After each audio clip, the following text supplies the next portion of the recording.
जय हिंद साथियों। नमस्कार, नमस्ते, गुड इवनिंग। आप सभी साथियों का जीके क्लासेस में हार्दिक स्वागत और अभिनंदन है। तो सभी साथी जल्दी से क्लास में जुड़ जाएं और अपने सभी साथियों में क्लास को शेयर कर दें। बहुत ही शानदार क्लास होने वाला है। और बात करें आज की इस क्लास की, तो आज की इस क्लास में हम लोग उत्तर प्रदेश लोक सेवा आयोग के द्वारा आयोजित LT ग्रेड भर्ती परीक्षा में पूछे जाने वाले सामान्य अध्ययन के महत्वपूर्ण प्रश्नों को डिस्कस करेंगे। यानी आज की इस क्लास में हम लोग सामान्य अध्ययन का दूसरा प्रैक्टिस सेट हल करने वाले हैं, जो कि आपकी परीक्षा के लिए काफ़ी महत्वपूर्ण है। तो सब लोग जल्दी से क्लास में जुड़ जाएं और अपने सभी साथियों में क्लास को शेयर करते रहिए। और जो साथी चैनल पे नए आते हैं, सबसे पहले आपको चैनल को सब्सक्राइब करना है। उसके बाद आपको बेल आइकन को प्रेस करना है ताकि न्यू और लेटेस्ट अपडेट आपको मिलता रहे। क्लास अगर आपको पसंद आती है तो क्लास को लाइक कीजिए, अपने सभी साथियों में शेयर कीजिए और कमेंट बॉक्स में कमेंट करके ज़रूर बताएं कि क्लास आपको कैसा लगा। क्लास की PDF फाइल पाने के लिए आपको हमारा टेलीग्राम चैनल, जिसका लिंक आपको वीडियो के डिस्क्रिप्शन बॉक्स में मिल जाएगा, वहां से जाकर इस टेलीग्राम चैनल को आप ज्वाइन कर सकते हैं और सारी क्लासों की PDF फाइल आपको इसी चैनल पे मिल जाएगा। तो चलिए आज की इस क्लास की शुरुआत करते हैं। तो पहला प्रश्न है कि सामूगढ़ के युद्ध में औरंगजेब ने किसको हराया था? ऑप्शन ए है शाह शुजा को, ऑप्शन बी है दारा शिकोह को, ऑप्शन सी है मुराद को, ऑप्शन डी है शाहजहां को। तो इस प्रश्न का सही जवाब होगा option number B, Dara Shikoh को। सामूगढ़ के युद्ध में औरंगजेब ने दारा शिकोह को हराया था। साथियों, उत्तराधिकारी के पद के लिए औरंगजेब के चारों पुत्रों शाह शुजा, दारा शिकोह, मुंजा और मुराद के बीच में युद्ध हुआ और इसमें सामूगढ़ का जो युद्ध था वो औरंगजेब और दारा शिकोह के बीच में हुआ, जिसमें औरंगजेब ने दारा शिकोह को हरा दिया था। ठीक है, तो ये आप लोग याद रखेंगे। बात करते हैं प्रश्न नंबर 2 की। प्रश्न नंबर 2 कह रहा है कि 1853 ईस्वी में कावसजी नाना भाई ने बम्बई में पहली की शुरुआत की थी।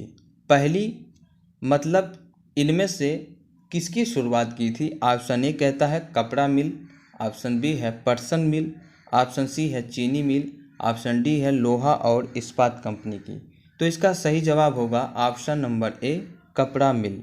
1853 ईस्वी में कावसजी नाना भाई ने मुंबई में पहली कपड़ा मिल की शुरुआत की थी। ठीक है, चलिए बात करते हैं प्रश्न नंबर 3 की। तो मगध के शासक बिंबिसार किस राजवंश से संबंधित थे?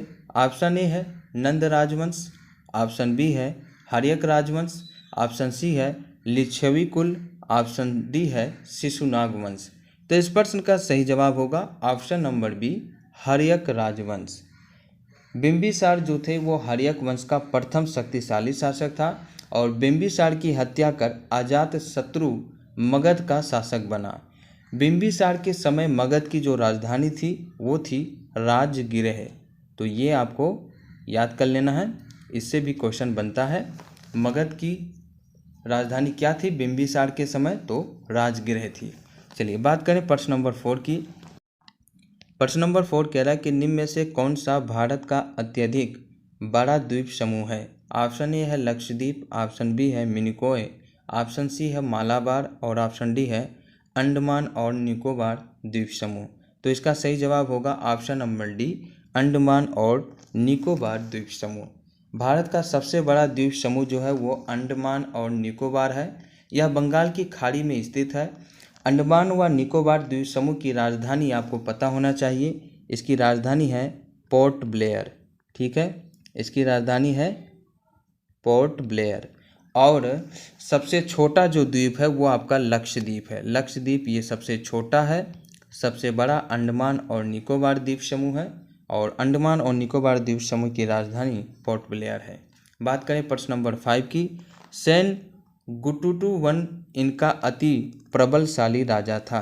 सेन गुट्टू टूवन जो है किसका प्रबलशाली राजा था? ऑप्शन ए कहता है चोला, ऑप्शन बी कहता है पांड्या, ऑप्शन सी है चेरा, ऑप्शन डी है इनमें से कोई नहीं।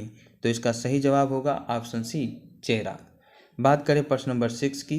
पिट्स इंडिया एक्ट 1784 के अनुसार कंपनी के नागरिक, सैनिक और राजस्व मामलों को एक बोर्ड के द्वारा नियंत्रित किया जाता था, जिसे आमतौर पर कहा जाता था। ऑप्शन ए कहता है कि board of directors, option B है board of control, option C है secretary of state, option D है उपरोक्त में से कोई नहीं। तो इसका सही जवाब होगा option number B, board of control. साथियों पिट्स इंडिया एक्ट 1784 के अनुसार कंपनी के नागरिक, सैनिक और राजस्व मामलों को एक बोर्ड के द्वारा नियंत्रित किया जाता था, जिसे आमतौर पर बोर्ड ऑफ कंट्रोल कहा जाता था। बात करें प्रश्न नंबर 7 की। 1873 ईस्वी में बंकिम चंद्र चटर्जी द्वारा स्थापित और संपादित की गई बंगाली मासिक पत्रिका का नाम क्या था? तो ऑप्शन ए कहता है बंगाली, ऑप्शन बी कहता है सोम प्रकाश, ऑप्शन सी कहता है बंगदूत और ऑप्शन डी कहता है बंग दर्शन। तो इस प्रश्न का सही जवाब होगा ऑप्शन डी, बंग दर्शन। 1873 ईस्वी में बंकिम चंद्र चटर्जी द्वारा स्थापित और संपादित की गई बंगाली मासिक पत्रिका का नाम बंग दर्शन था। बात करें प्रश्न नंबर 8 की। भारत और रोमन साम्राज्य के बीच के व्यापार की अमूल्य जानकारी किस किताब में मिलती है? ऑप्शन ए है Periplus of the Erythraean Sea, option B है शिल्पाडिक्रम, ऑप्शन सी है पादिरुपट्टू और ऑप्शन डी है उपरोक्त में से कोई नहीं। तो इसका सही जवाब होगा option number A, Periplus of the Erythraean Sea. साथियों Periplus of the Erythraean Sea का लेखक के बारे में कोई पता नहीं है, लेकिन इस किताब में भारत तथा रोम के बीच व्यापार का पता चलता है और भारत और रोमन के बीच में जो व्यापार का प्रमुख केंद्र था उसका नाम आरिकामेडू था। उसका नाम क्या था? उसका नाम था आरिकामेडू। तो ये आपको पता होना चाहिए, ठीक है। बात करते हैं प्रश्न नंबर 9 की। ग्रीनविच इसके बगल में स्थित है। ऑप्शन ए है न्यूयॉर्क, ऑप्शन बी है टोक्यो, ऑप्शन सी है वाशिंगटन, ऑप्शन डी है लंदन। तो इसका सही जवाब हो जाएगा option number D, London. Greenwich जो है वो लंदन के बगल में स्थित है, ठीक है। बात करते हैं प्रश्न नंबर 10 की। निम्न में से कौन सा ग्रह पूर्व से पश्चिम दिशा में दक्षिणावर्त सूर्य भ्रमण करता है? ऑप्शन ए है पृथ्वी, ऑप्शन बी है बृहस्पति, ऑप्शन सी है बुध, ऑप्शन डी है यूरेनस। तो इस प्रश्न का सही जवाब होगा option number D, Uranus. Uranus ग्रह जो है वो पूर्व से पश्चिम दिशा में दक्षिणावर्त सूर्य भ्रमण करता है। बात करते हैं प्रश्न नंबर 11 की। भारत का सबसे लंबा समुद्र तट कहाँ स्थित है? ऑप्शन ए है मुंबई, ऑप्शन बी है चेन्नई, ऑप्शन सी है मंगलूर, ऑप्शन डी है तूतीकोरिन। तो इस प्रश्न का सही जवाब होगा option number B, Chennai. Bharat का सबसे लंबा समुद्र तट चेन्नई में स्थित है। बात करते हैं प्रश्न नंबर 12 की। साहित्य और कला का बहुत बड़ा हिमायती राजा भोज निम्न में से किस राजवंश से संबंधित था? ऑप्शन ए है करकोटा, ऑप्शन बी है उत्पल, ऑप्शन सी है गुर्जर प्रतिहार, ऑप्शन डी है परमाण। तो इस प्रश्न का सही जवाब होगा परमाण। साहित्य और कला का बहुत बड़ा हिमायती राजा भोज परमाण वंश से संबंधित था। धारा नरेश भोजदेव परमाण वंश के 9वें राजा थे और परमाण वंशीय राजाओं ने मालवा की राजधानी धारा नगरी से 8वीं शताब्दी से लेकर 14वीं शताब्दी तक राज किया था। और राजा भोज जो था वो मंजू के छोटे भाई राजा सिंधु का पुत्र था, ठीक है। बात करें प्रश्न नंबर 13 की। जो किताब महात्मा गांधी को अंग्रेज सरकार ने दिया और जिसे उन्होंने असहयोग आंदोलन के समय त्याग दिया वह था? ऑप्शन ए है हिंद केसरी, ऑप्शन बी है राय दुर्लभ, ऑप्शन सी है केसर ए हिंद, ऑप्शन डी है राय बहादुर। तो साथियों इस प्रश्न का सही जवाब होगा ऑप्शन नंबर सी, केसर ए हिंद। असहयोग आंदोलन का जो मुख्य उद्देश्य था वो था कि ब्रिटिश भारत की जो भी राजनीतिक या सामाजिक संस्थाएं हैं उन सभी का बहिष्कार किया जाए। इसके स्थिति में देखते हुए इन सभी चीज़ों का बहिष्कार किया जाए जो ब्रिटिश सरकार का है। तो महात्मा गांधी ने जो अंग्रेज़ों के द्वारा दी गई पुस्तक थी केसर ए हिंद, इसको त्याग कर यानी इसका बहिष्कार करके असहयोग आंदोलन की शुरुआत की थी। और आंदोलन का जो सूत्रपात था, गांधी जी ने केसर-ए-हिंद की उपाधि को वापस करके किया था।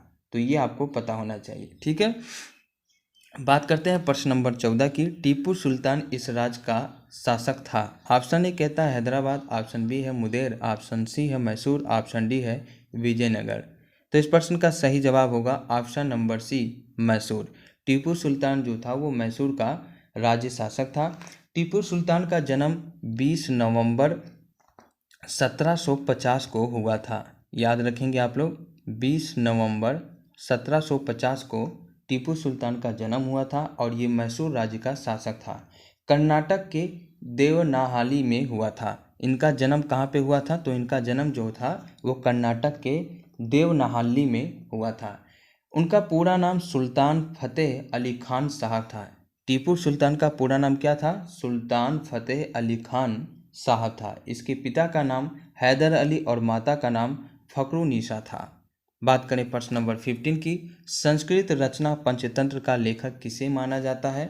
ऑप्शन ए कहता है विष्णु शर्मा, ऑप्शन बी है भवभूति, ऑप्शन सी है सुश्रुत, ऑप्शन डी है चरक। तो इस प्रश्न का सही जवाब होगा ऑप्शन नंबर ए, विष्णु शर्मा।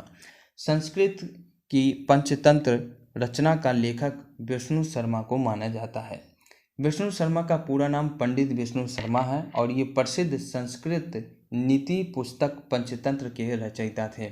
नीति कथाओं में पंचतंत्र का पहला स्थान है और उपलब्ध प्रमाणों के आधार पर यह कहा जाता है कि जब इस ग्रंथ की रचना हुई थी तब पंडित विष्णु शर्मा की जो उम्र थी वो 80 वर्ष की उम्र थी।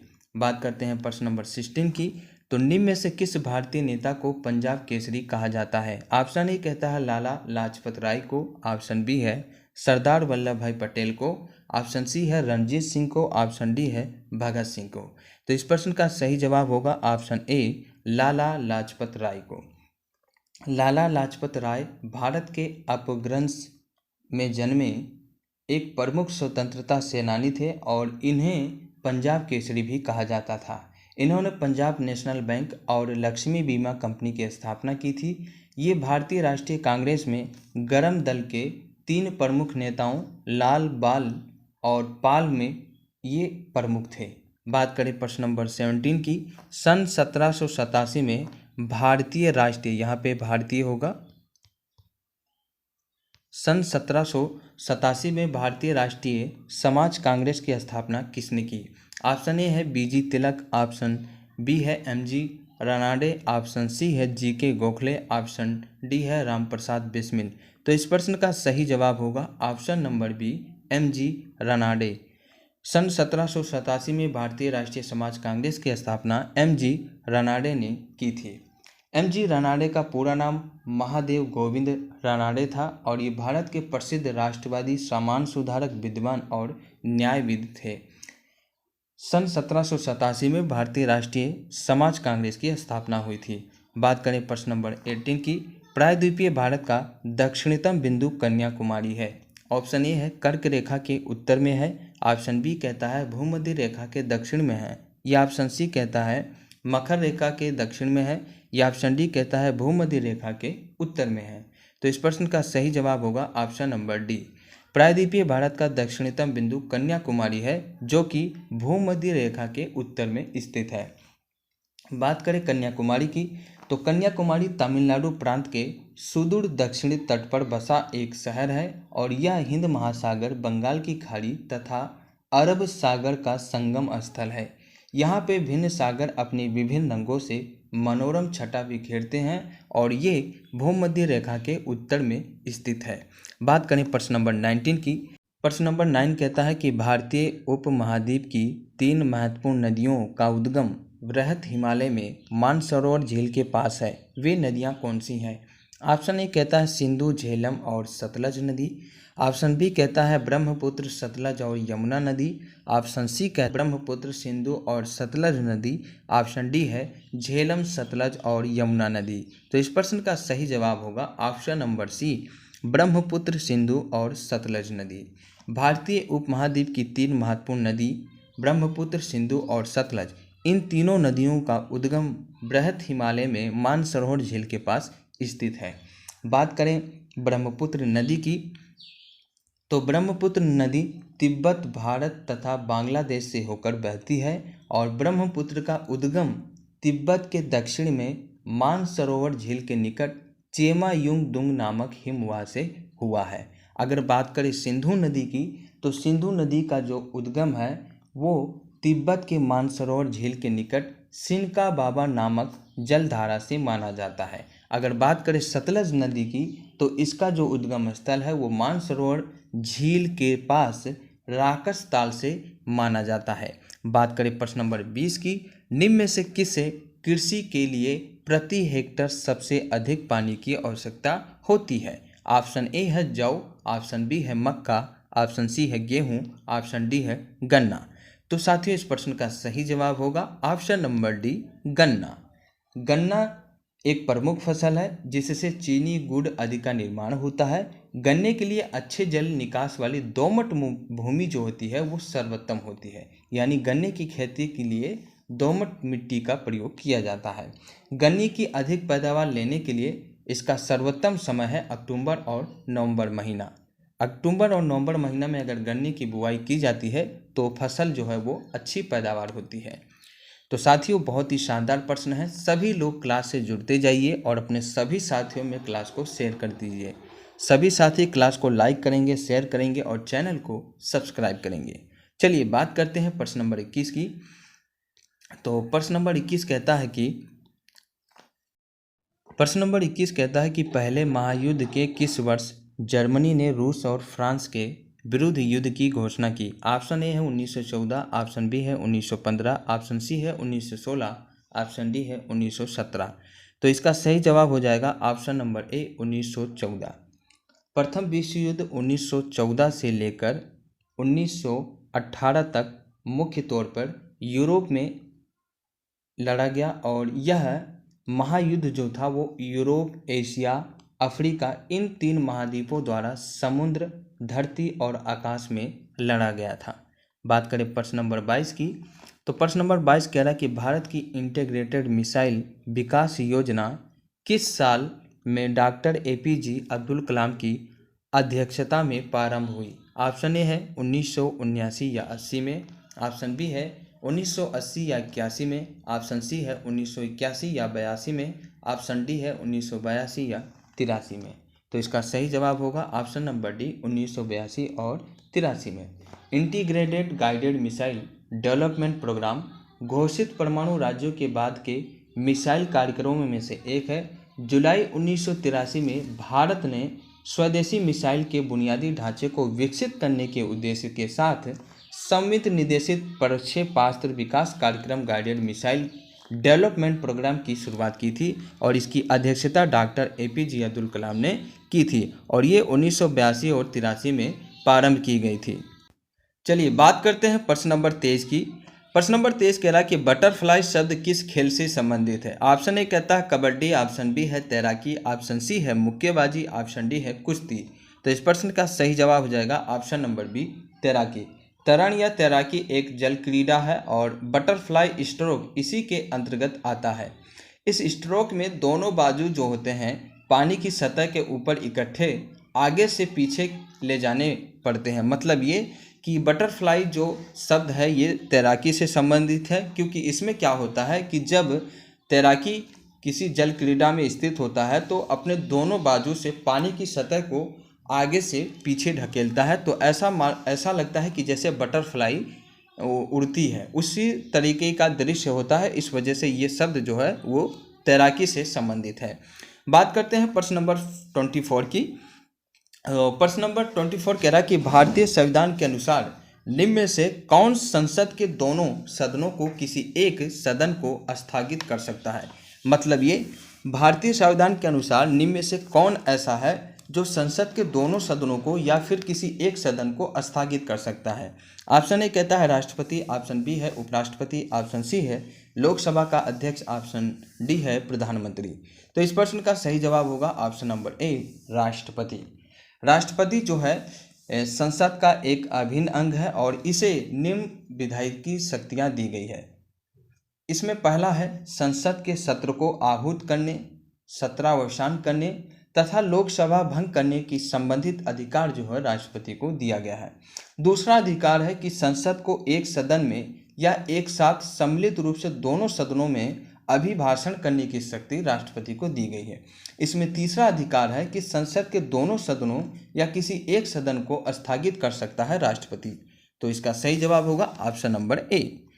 बात करें प्रश्न नंबर 25 की, तो प्रश्न नंबर 25 कह रहा है कि जूलिया गिलार्ड के इस्तीफे के बाद किसे ऑस्ट्रेलिया का प्रधानमंत्री नियुक्त किया गया था? तो ऑप्शन ए है जॉन हावर्ड, ऑप्शन बी है केविन रूड, ऑप्शन सी है टोनी एबॉट, ऑप्शन डी है वेन स्वान। तो इसका सही जवाब हो जाएगा टोनी एबॉट। जूलिया गिलार्ड के इस्तीफे के बाद टोनी एबॉट को ऑस्ट्रेलिया का प्रधानमंत्री नियुक्त किया गया था। चलिए बात करते हैं प्रश्न नंबर 26 की। सितारा देवी जिनका 2014 में देहांत हो गया था, इसकी अनुश्रुत संगीतज्ञ थी। ऑप्शन ए कहता है कथक नृत्य की, ऑप्शन बी कहता है भारतनाट्यम नृत्य की, ऑप्शन सी कहता है हिंदुस्तानी शास्त्रीय संगीत की, ऑप्शन डी कहता है कुचिपुड़ी नृत्य की। तो इसका सही जवाब होगा ऑप्शन नंबर ए कथक नृत्य। सितारा देवी भारत की एक प्रख्यात कथक नृत्यांगना थी और रविंद्रनाथ टैगोर ने इनके नृत्य को देखकर इन्हें नृत्य सामग्री कहना संबोधित किया था। इन्हें कई सम्मान से नवाजा गया था, जिनमें प्रमुख रूप से संगीत नाटक अकादमी सम्मान है, पद्मश्री है और कालिदास आदि सम्मान से इन्हें सम्मानित किया गया। बात करें प्रश्न नंबर 27 की, तो अकबर के शासनकाल में टोडरमल किससे संबंधित था? ऑप्शन ए है संगीत, ऑप्शन बी है साहित्य, ऑप्शन सी है भू राजस्व सुधार, ऑप्शन डी है कानून। तो इसका सही जवाब होगा ऑप्शन नंबर सी भू राजस्व सुधार। टोडरमल जो था वो मुगल बादशाह अकबर के 9 रत्नों में से एक था और जो टोडरमल था इसका जो कार्य प्रणाली था वो भू राजस्व सुधार था। अकबर के शासनकाल में भू राजस्व सुधार प्रणाली टोडरमल की देन रही है और टोडरमल ने भू राजस्व का औसत निकालकर आईना ए दहसाला पद्धति लागू की थी। तो अगर आपसे क्वेश्चन पूछा जाए कि आईना ए दहसाला पद्धति किसने लागू की थी, तो ये की थी टोडरमल ने, जो कि अकबर के 9 रत्न में से एक थे। इस व्यवस्था के अंतर्गत क्या होता था कि भूमि की जब पैमाइश करनी होती थी तो उसे 4 भागों में विभाजित किया जाता था। बात करें प्रश्न नंबर 28 की, तो 1947 ईस्वी के माउंटबेटन योजना के अंतर्गत किस राज्य के लोगों को पाकिस्तान या भारत में शामिल होने की इच्छा को जनमत के द्वारा निश्चित करने का अधिकार दिया गया? ऑप्शन ए कहता है असम, ऑप्शन बी है पंजाब, ऑप्शन सी है NWEP और असम का सिलहट जिला, ऑप्शन डी कहता है बंगाल।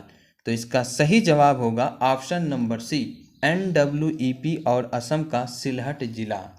बात है 1947 की, जब माउंटबेटन योजना के अंतर्गत नॉर्थ वेस्ट फ्रंटियर और असम के सिलहट जिले के लोगों को पाकिस्तान या भारत में शामिल होने की इच्छा जनमत के द्वारा निश्चित करने का अधिकार दिया गया। तो बात करें प्रश्न नंबर 29 की, अंग्रेजों ने यहाँ पे ने होगा, अंग्रेजों ने निम्न में से कौन सा किला पहले बनवाया था? ऑप्शन ए कहता है पोर्ट विलियम, ऑप्शन बी है Fort Saint George, option C है पोर्ट डेविड, ऑप्शन डी है इनमें से कोई नहीं।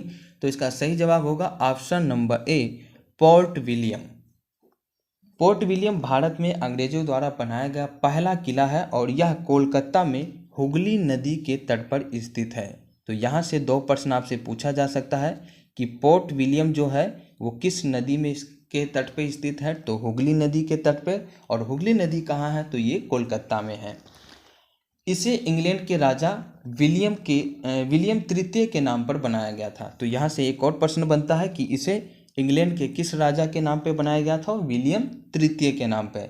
और इस किले का निर्माण कब हुआ था? तो ये हुआ था 1781 में। तो 4 प्रश्न बन गए इस प्रश्न से, ठीक है।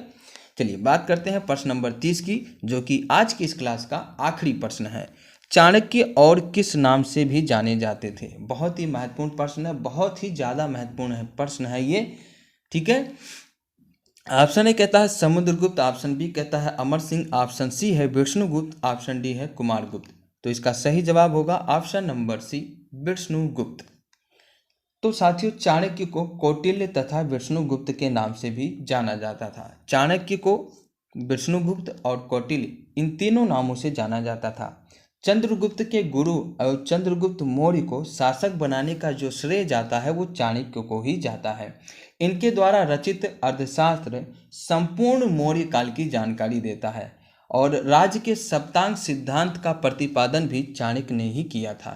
समुद्रगुप्त और कुमारगुप्त ये दोनों जो हैं ये गुप्त साम्राज्य के शासक हैं और चंद्रगुप्त द्वितीय के दरबार में नवरत्न में से अमर सिंह एक प्रमुख थे। ठीक है, तो साथियों आज की इस क्लास में हमने सामान्य अध्ययन के बहुत ही महत्वपूर्ण प्रश्नों को डिस्कस किया जो कि आपकी एलटी ग्रेड भर्ती परीक्षा के लिए काफ़ी महत्वपूर्ण है। ये एलटी ग्रेड भर्ती परीक्षा के लिए ही नहीं बल्कि जितने भी प्रतियोगी परीक्षा होती हैं सबके लिए बहुत महत्वपूर्ण प्रश्न है। तो प्लीज़ आप इस क्लास को शुरू से लेकर अंत तक ज़रूर देखिएगा और क्लास अगर आपको पसंद आती है तो क्लास को लाइक कीजिए, अपने सभी साथियों में शेयर कीजिए और हाँ साथियों चैनल को सब्सक्राइब करना न भूलें। चलिए मिलते हैं फिर अगली क्लास में, तब तक के लिए आपका बहुत बहुत धन्यवाद। Thank you very much. जय हिंद, जय भारत।